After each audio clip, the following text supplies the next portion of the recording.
I'm going to talk a bit about running and chiropractic. So running is a great way of keeping fit and lifting your spirits, taking time to de-stress from work and things.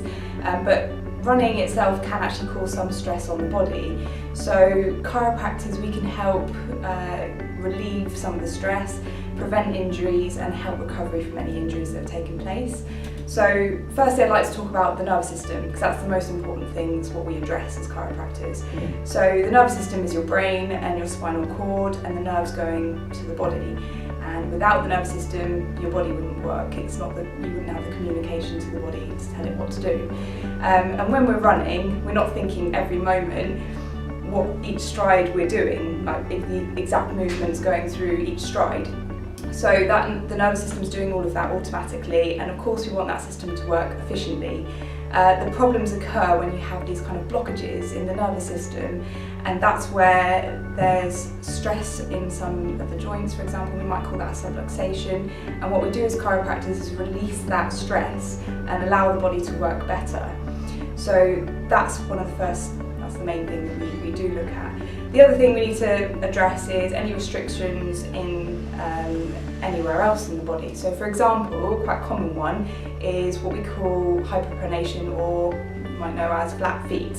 And if you have a flat foot, you're going to have a lot of stress that then goes through the other joints, so through the knees, through the hips, because you haven't got good flexibility through the foot.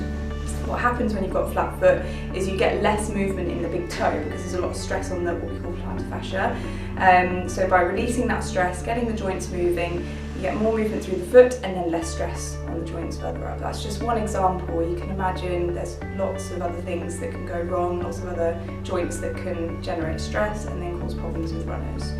I'd like to talk about is how chiropractic can help muscle facilitation. So an example of this is where the muscles, for example the glute muscles, which are either side of your hips, if there's a difference there, if the muscle is weaker on one side than the other, we need to get that activated and strong. And of course we need to work on strengthening the muscles, but if the nerve that's going to that muscle is not working properly, then we need to release the pressure off of that nerve so that the muscle can be supplied properly and automatically work well.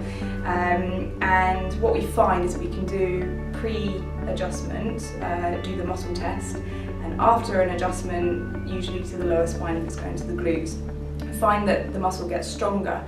And it just is a good demonstration of we're not looking at just pain relief, we're also looking at getting things working better. So somebody, an athlete or even just a novice runner, can work better.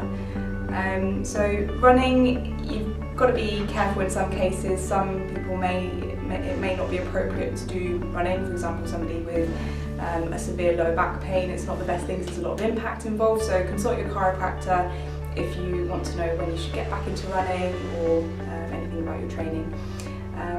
Yeah, that's me.